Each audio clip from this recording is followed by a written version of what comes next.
That brings us very well into the top 5 teams because maybe the Chargers will show up in your top 5. But we're going to go 1 through 5. You get your favorite. I'll point out my favorite. We'll just ping pong it back and forth until we get all the way to Awesome. 5. So I can tell you're enthusiastic about what a number of GMs did. So this probably wasn't easy for you to pick your favorite one. It But who wasn't. makes it at the top of the list? Well, number one, I'm going to go to Baltimore. I think anytime you start going through this draft and you start going, whoa, it looks like they hit on 3 players. And then when if you hit on 3 players in the draft, and again, I know we'll see how this all plays out. But just where I say hit, I mean guys that I saw like special talents, and now with the scheme and team itself, it's the right fit. That's what I mean by hitting on a draft pick. And when you see 3 by one in one draft, you go, that team had a good draft. When you start to see 4 and 5, you go, holy cow, they killed it. And Baltimore killed it to me. I mean, the fact that you talked about Patrick Queen, the linebacker from LSU, I mean, he's got Baltimore written on his forehead. He's the perfect fit. Mm-hmm. J.K. Dobbins, I mean, arguably the best home run hitting running back in the draft to go with the unbelievable O-line and that quarterback. Madu Buke, the defensive tackle from Texas A&M. I mean, Baltimore, nobody is better at collecting the biggest, baddest dudes on the planet than Baltimore on a yearly basis. Right. It's unbelievable. And then get one of my receivers from Devin Duvernay from Texas, who's built like a running back, and he's going to be tough over the middle and speed sweeps and things like that. He ran 4.39, so now you got him and Hollywood Brown on the field. And then Malik Harrison, who I love, a thumping middle linebacker at the end of round 3. Round 3, the Ravens killed it. They got 3 guys that will really contribute to their football team right off the bat. So I got to give Eric DeCosta and the rest of the Ravens organization a standing ovation for what they did once again. And even if you stop right there, just with the picks you talked about, it's worthy of being number 1. It makes perfect sense. You didn't even get to the guards in rounds 3 and rounds 4. And Marshall Yonder retires. So it's like Baltimore just gets it. They not only end up with talented, productive players from Ohio State and LSU in rounds 1 and 2. Then, somebody raises their hand, probably Eric DeCosta, and says, you know what? We lost a future Hall of Fame guard. Let's get a couple. One of them probably can play. We'll plug them in there. They get 1 in round 3 and 1 in round 4. Well, you're exactly right. And they have a special eye for offensive talent. I mean, there's a reason for it seems like for the last 10 or 11 years, we're going, Baltimore's got one of the biggest, most powerful offensive lines in football. Yeah, because they're just one of those teams like Mike Zimmer with DBs or, the Pittsburgh Steelers with wide receiver or Andy Reid with offensive linemen. Baltimore the same way. It's like they got a tree in the back that's like just growing big on the offensive line. And they're like, yeah, we'll take him, plug him off. We need him. And yes, specifically the kid from Mississippi State, Tyree Phillips, he's got a chance. He does. He's got Baltimore written all over him. Road grader, tough, powerful, just needs to be coached, was in a raw offense in Mississippi State. But yes, I did like that pick a lot. And you mentioned Duvernay, the wide receiver from Texas. They also in round 6 took a wide out from SMU. And maybe the same mentality with the guards. Hey, we'll take 2, maybe 1 turns out it can play. If one of those 2 wide receivers can be a nice quality part of the rotation for Lamar Jackson, I just like that they, even though he was the MVP last year and deserved it, they want him to be better. And if they could find 1 young receiver to be part of that rotation, maybe the 3rd or 4th guy, then it was a nice draft that way. So just all the way around, it's easy to stand back and say, nice job, Eric DeCosta. It's killer. It's killer. With those tight ends, that run game, J.K. Dobbins, the offensive line, Hollywood Brown, and I really think Duvernay can be like almost a Deebo Samuel-ish type player. A lot of balls over the middle, fearless that way. Here's a speed sweep. Here's a reverse. So, yeah, Paul, to your point, what you made back on Friday, Baltimore always has a plan. They know what they're trying to build as a football team. They don't ever seem to vary away from that. And that's why they're usually one of the cream of the crop teams in the NFL. My number 1 team is also in the AFC. It's the Indianapolis Colts. And I apologize if they're going to show up on your list 2 through 5. I might step on you here a little bit. But follow me here. I mean, taking a step back from just the draft, when you look at the offseason roster cutting, roster adding, all the things you do to put that puzzle together, all with the idea in mind, we're going to be harder to beat next year than we were last year. And how can we do that? So, number one, they get Phillip Rivers, a big time upgrade at the quarterback spot. So, you already have that. They're starting out maybe in the B or A range. So, then they trade the number 13 pick for DeForest Buckner. So, people may get excited or upset. Oh, we don't have the 13th overall pick. You've got DeForest Buckner. So, before they even get to the draft, they've got Rivers, they've got Buckner. In round two, they got my favorite wide receiver in the draft in Michael Pittman, and they also get Jonathan Taylor, the running back from Wisconsin that you talked about. So if you're looking at ways, or if you look at the draft the way I do, that are we tougher to beat than we were a year ago? I think the Indianapolis Colts through pre-draft moves and then their draft moves, I think they did it better than every other team. Yeah, they were phenomenal. I mean, Chris Ballard he's a genius. I mean, there is no denying that Chris Ballard's one of the best GMs in the NFL. And, I mean, you're right, Paul. DeForest Buckner counts as part of the draft. I mean, that was their 13th pick. Yeah. That's what they got. Right, exactly right. And I'll one-up you with what you said about them. They got one of my favorite safeties in Julian Blackmon in round 3.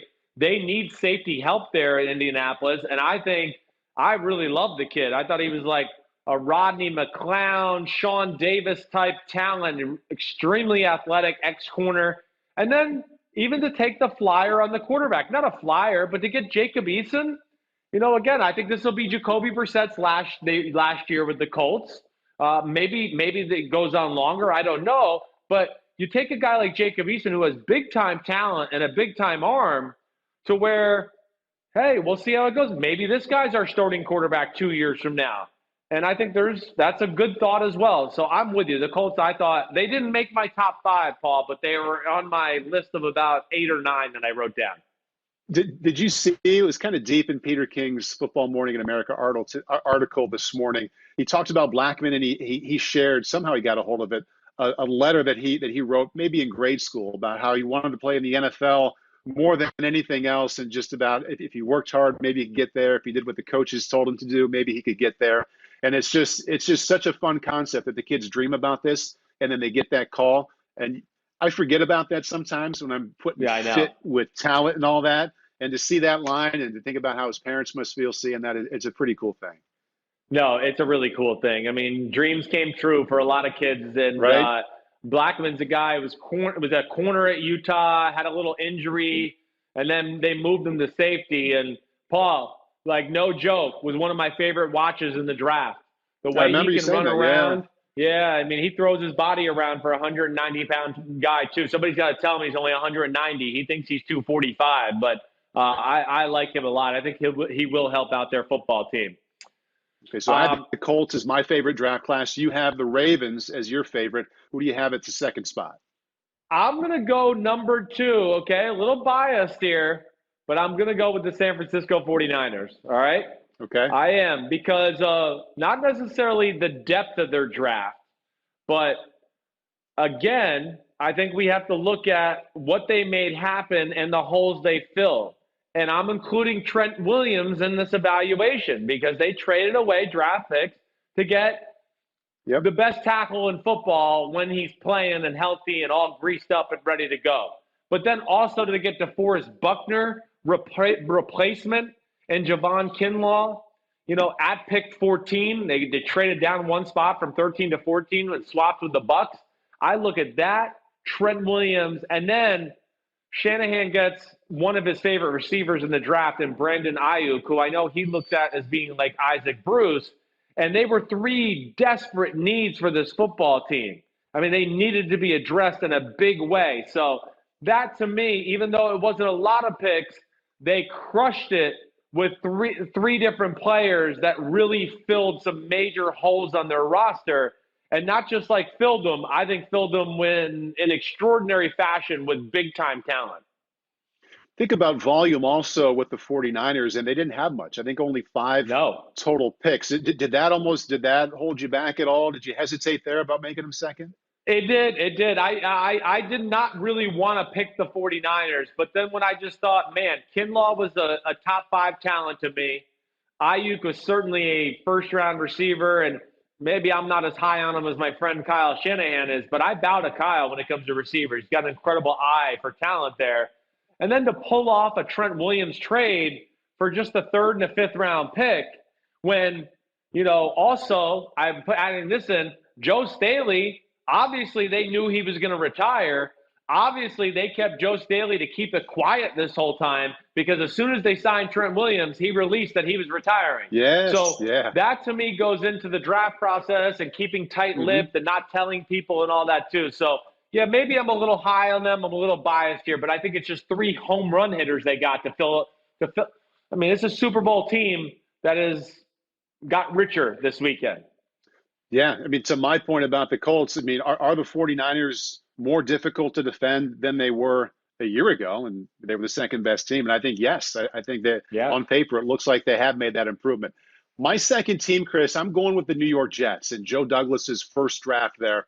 And I'm going to point mainly at the first 2 picks. And see, hopefully I can explain this the right way. So I don't know Joe Douglas. I'm picturing, though, after looking at what he did, he had a thought going in. I want to get a starting offensive tackle. I want to get a starting wide receiver with my first 2 picks. And what's one thing that we talked about the last 6 weeks, that this wide receiver class, because it was so good in rounds 2 and 3, might cause a GM to resist temptation in the first round and try and come back and get some of that quality later. And I think Joe Douglas did a perfect job of that because at number 11, there wasn't a wide receiver off the board. He could have had any wide receiver he wanted. And with that need, I'm sure he was tempted. But looking ahead to this 59th pick, he probably thought, okay, I also want a starting offensive tackle. Am I going to get a starting OT there with the 59th pick? Probably not. I can probably get one. Better chance I'll get one in the second round at wide receiver. So he goes Becton, the giant offensive tackle with Louisville. Nice pick. I can see why he liked him. Came back at 59, and the 13th best wide receiver, the 13th one off the board, was Mims. We'll see if he can be a starter, but I think he manipulated the draft and knowledge and knew exactly what he could get in round 2 and resisted temptation in round 1 to get 2 positions that he had to have for Sam Darnold. Yeah, agreed. And just so I'll just continue. That's my number 3 team, just so we go. So you made them 2. I'm making them number 3. I mean, the Jets are full of some of my Robin Hood picks. They really are. Take it from the rich and give it to the poor. Okay. They, first off, you hit the top 2. Denzel Mims has a chance to be a superstar. I mean, he does. I think he plays to his 4.3 speed that we on film. It sounds like he played last year with a broken hand, so that affected things. But to get Ashton Davis in round 3, they need the safety help. I don't think Marcus May is, got a warm, cozy spot on that roster in New York. So I think he could be the replacement there. Jabari Zuniga, who we talked about earlier already, to get him later on in the 3rd round for a team that has a desperate need for pass rushing skill. This guy could be something. He's got a chance. LaMichael Perrine, the running back from Florida. I really liked him. You're going to see him get some carries this year. And then in round 4 to get the quarterback that we already talked about and James Morgan, that was the right. You got Sam Darnold. You're good. I understand. They got David Fales as their other backup. They needed to address that. I think it's very scary to go into the season with David Fales as your backup. Morgan's got big-time talent, and you might be able to turn him into something before all said and done, and you got him in the 4th round. So I love the Jets draft. I'm with you, Paul, all the way. You know what I love, Chris, is the accidental producing that comes in. I have the Jets at 2, brings you right into 3. You can fill in some of the blanks and get with more detail. So that worked out well. My team at 3 might also show up for you at 4 or 5. We shall see. But I have the Buffalo Bills at number 3. And even though they waited till the 2nd round to get A.J. Epinesa, I mean, that's great value. And every year there's somebody who runs a slower time at the combine they should have. They're a little shorter than they should have been, and it causes them to go in round 2. I think Epinesa is that guy. So you start right there. But then I go back to the view from 10,000 feet that I'm sure they had in that building after last year. They thought Josh Allen was pretty good, as they should have. A lot more good than bad his first year, but they know he has to be better. If they're going to be good, if they're going to go from nice playoff team to threat to be around late January, he's got to make a couple giant leaps in the next 2 and 3 years. So they get Stephon Diggs. They make that trade happen. I know it's not part of the draft, but I count it as part of the offseason upgrade. And then they get the running back we talked about in round 3, Zach Moss. a nice complement to Singletary. He can also directly help Josh Allen. And Gabriel Davis, I don't know him well. I know he was highly productive in college. I just like the execution of a plan that I can see them saying, Josh Allen's got to be a little better or a lot better than he was this year. We're going to put some people around him to help. And that's exactly what they did with the free agency and the trade and also early in the draft. Yeah, they did. You're okay to add Stephon Diggs to that. I mean, you're right. They Yeah. traded away a first-round pick, so that's part of their draft. I mean, that's what they used it for. And I'm with you there. And Buffalo, it was. They're not going to make my top 5, Paul, but damn, they were really close. I mean, they were one of those teams that I was going, damn, I love this draft. You're right. Epinesa, he's perfect for Buffalo. Man, does Buffalo have some defensive line and front seven? Not only just the starters, the depth is phenomenal. You hit on Zach Moss. I think he's made for that offense. I really do. He's a between the tackles, extraordinaire. He's so quick. He's so explosive to the hole. He will run you over. I mean, I think they needed a true bell cow type tailback because now they can use Devin Singletary as their James White, Deion Lewis because they run the New England offense. You mentioned Gabriel Davis. He's great on the outside, 50-50 ball, go balls. Will fit Justin, perfectly with Josh Allen and his skill set.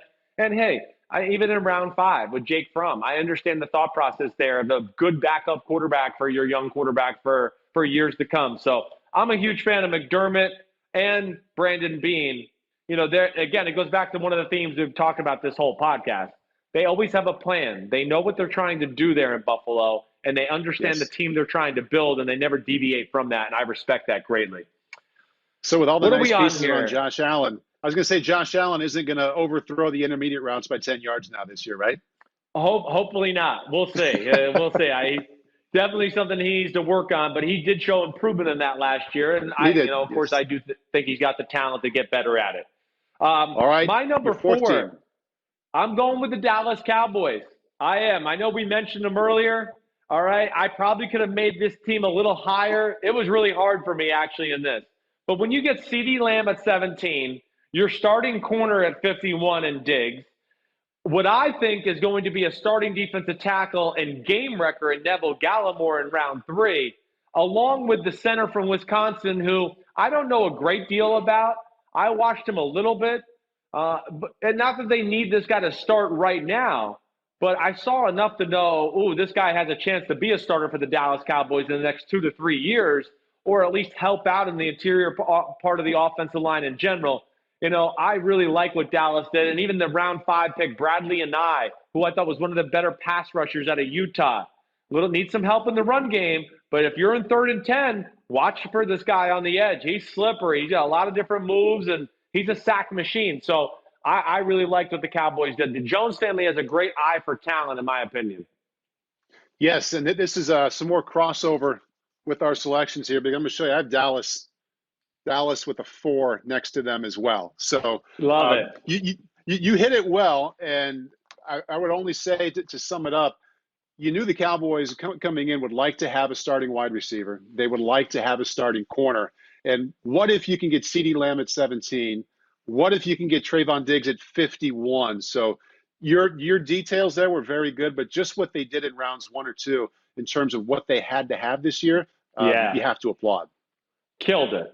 Killed it. That offense now, they went from whoa, this was the number 1 offense in football last year. Am I correct about that? They certainly, yes, they were the number 1 offense in football, and you add CeeDee Lamb to the mix? Mm-hmm. Wow. They're going to be almost indefensible this year. So, yeah, good for them. They killed it.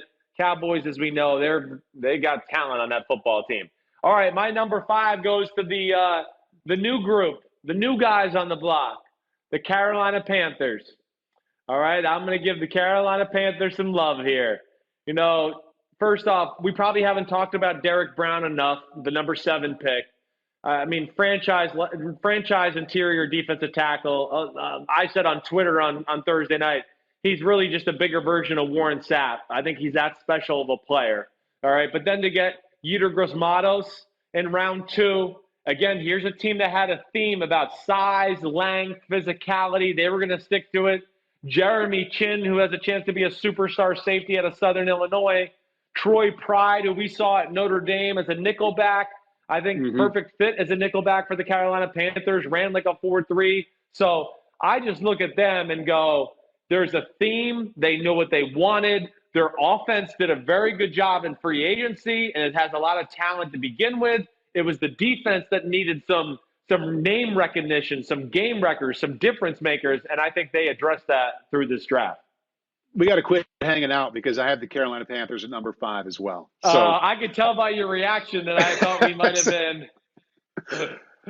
I actually thought it was going to happen with our first 3 picks. So I'm glad we made it 1, 2, 3 without too much crossover.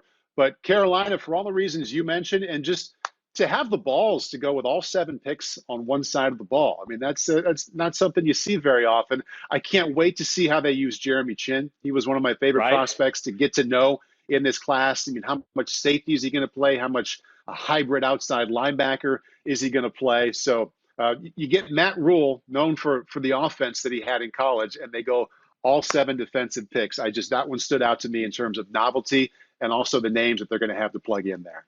No doubt. And, Matt Rule, I think we saw. Now, this is a guy that's very good friends with Bill Parcells, all right? And if you're friends with Bill Parcells and you're from that school of thought, size is important to those people. I mean, Bill Parcells with my dad's teams and the Giants in the, the 80s, early 90s, no one would argue the Giants were one of those teams we talk about, an all-bar team. If a bar fight broke out, the Giants were going to be in the final 2 or 3 teams in the NFL. They were full of big people. My dad's come on the podcast before where he's heard Bill Parcells, they're not sure to keep player A or player B, and he would literally just say, it's really close. Let's just keep the bigger f***er. Let's keep the big dude out there. We'll just keep him in a tie. And Matt Rule showed that, with the defensive tackle, the defensive end, Jeremy Chin, to your point, long safety, linebacker. I don't know what the hell he is, but he obviously believes in size and length with some of the acquisitions he made in free agency and in this draft. So he's got a clue, Matt Rule. I've heard nothing but good things about him. He certainly has an eye for talent and knows, I think, how to build a program or an NFL football team.